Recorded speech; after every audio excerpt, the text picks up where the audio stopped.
Hey there guys, in this video we're going to be doing a quick breakdown of how I did my Watch Dogs intro template. We're going to be going through some of the effects and techniques that I used. And by the way, this is all done without any external plugins in After Effects, so it is fairly easy to do and you can get some great results out of it. So let's go ahead and get started. We're going to go and open the Watch Dogs intro template.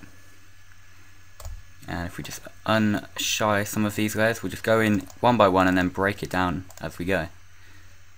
So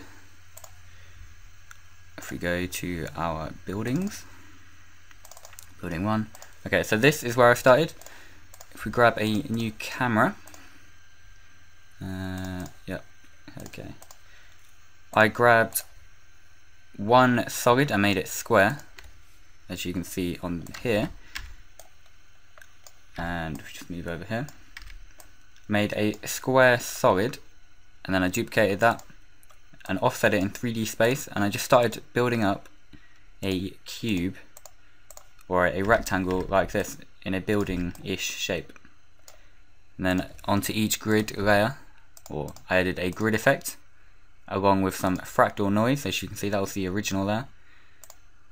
And once I had added those two on and I had lined it up correctly, I was left with this building shape, which is fairly straightforward, and it still renders nice and fast. So after that, I started by offsetting them in 3D space to make a small sort of city with some a nice road that we can pan down. If we go ahead and turn some of these off. So it started with a ground plane, which may be quite hard to see. We can turn the opacity up, which is just some fractal noise with some white sort of spots on it, just to give it some variation. We'll leave that on 5. And then one by one I just duplicated these buildings and I played around with the scale on some of them. So if we hit S on the keyboard, I unchecked this little link box here, and that means you can go ahead and you can stretch it around and you can make them varied and all different. So I just kept building these up, as you can see here. Put some in the back to get some nice depth of field going on. And actually, if we make a new camera, we can zoom out here.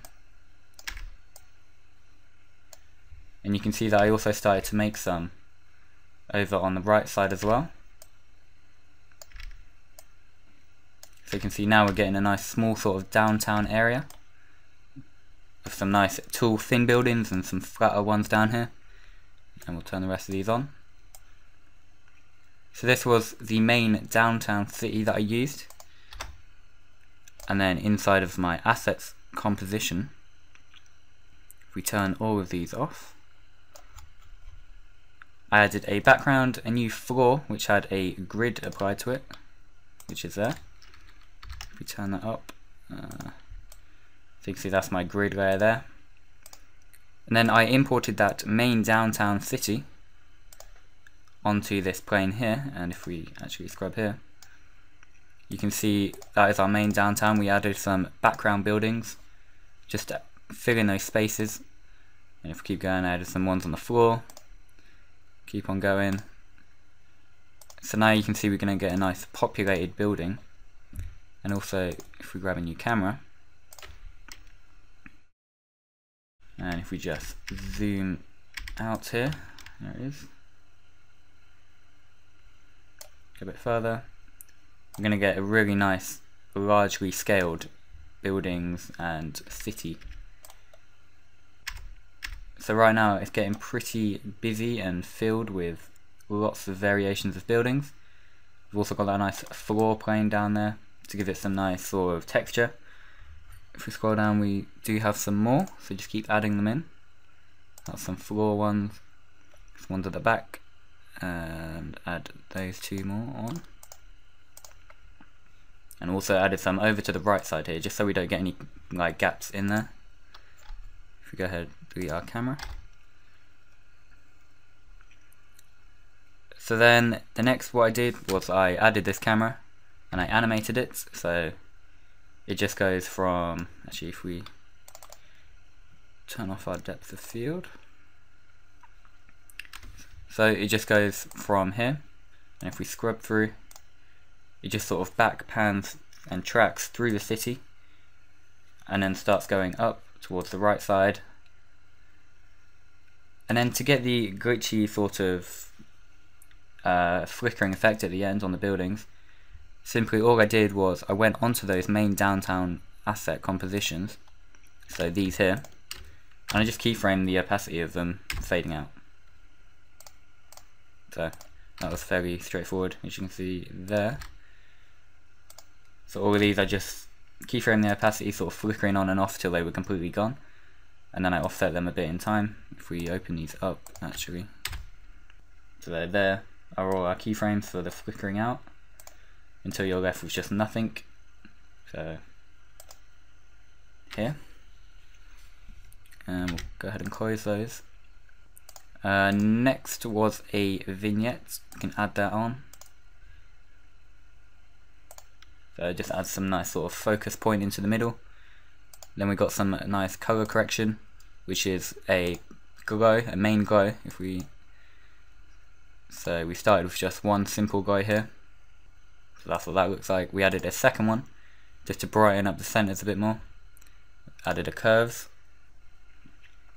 and under the curves was a simple S curve to give it some nice contrast, and also the blue channel was brought up at the shadows and decreased at the highlights, and then some optics compensation just to sort of push the edges out a bit more.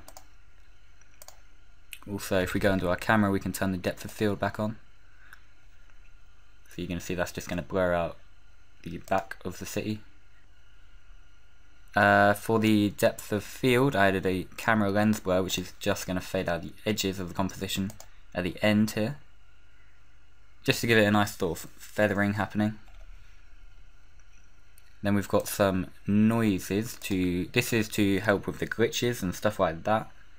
So if we go here and we'll turn this one on, you're going to see that's just going to add some nice overlay. If we solo this layer, this is all it is. And actually we can go in here and look at the fractal noise. All I did was under the transform settings, I made the scale width really wide and the height not so much.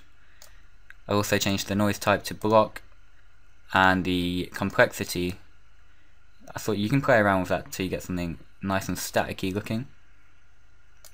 And then after that I just went onto the alt click on the evolution stopwatch, so we can go in here, and I typed in an expression which is time times 1000, so that's just going to keep on going forever and ever. We'll close that down. We also have more noise effects going on throughout the composition. See another one here when that updates. And we've also got some glitch effects as well, which if we just go on one of these and we'll turn these on, you're going to see that is just going to really distort our image. And actually if we go in here, again this is just that same noise composition but a bit brighter. And we'll go in here, we'll turn on our glitch main. This was done for the displace effects. So I've done this before in a previous tutorial. I've just used a displacement map and then used that glitch main or that noise layer. So then when you go ahead and scrub through onto the adjustment layer, you're going to see when we turn this on and off, you'll see the before and after of the distortion happening, and that just gives it a nice sort of glitchy corruption sort of look. Finally, we've got our depth map, which we can go ahead and turn that off. And next was our text as well, actually, for the end. If we just double click on this layer, double click again on the text, we started with just this text here, and we'll go ahead and change that. I use the font which is called Hacked, and I'll leave that in the description for download. So I went ahead and pre-composed that text layer, and then I copied that noise layer with the displacement map just to transition it on. And if we also go into our text, we've got a block dissolve and a line sweep. So here it is just on its own. And because I wanted it to transition on nicely on the text layer, I used a line sweep, which is just going to add sort of, if we turn these off, it's just going to add a nice transition on. And I also use a block dissolve just to give it a bit more variation like that. And we'll turn our displacers back on, and then this was the end result, and then it fades off again at the end. So in our assets composition, I imported this text, and if we scrub through to the end, I just lined it up on the timeline, and you're going to see that it's just going to transition on while the city in the background flickers off. So that's a nice sort of crossing over between the text and the city. Then what I did, I went ahead and pre-composed all of these layers into one layer, or into one composition, and that is going to be this layer here. So we have, on these 3 layers I used an RGB split, so I also have a tutorial on that which I'll leave in the description. I started with one layer, made it blue, changed the transfer mode to screen on the top 2 layers. Next layer I made green, and then red. And you're going to see that this is going to give us a nice sort of chromatic aberration on the edges there. And I also keyframed some of these, so if we go into this, I keyframe the position of some of them, so you're going to get a nice flicker between the colours, which again adds that nice corruption effect. Then I added a grain and a letterbox, and that was pretty much it for the whole intro. So you see this grain just adds some nice sort of texture, and the letterbox just gives it that cinematic look. So that was pretty much how I went ahead and made that. It was quite simple to do. Again, all done without any external plugins inside of After Effects. So there's a lot you can do with this. You can go ahead and add a new camera if you want in this composition. We'll go ahead and make a new camera. 50mm, hit OK. And what you can actually do, you can go ahead and keyframe your own camera move, so we can go to a different part of the city maybe. Go around to the back of it, or do a bird's eye view like I did in my preview video. So yeah, there's a lot you can do with this. Again, I'll leave this for download in the description. And this was just a short breakdown of how I did that, so I hope you learned something new, hope you enjoyed watching, and I'll see you guys later. So bye guys.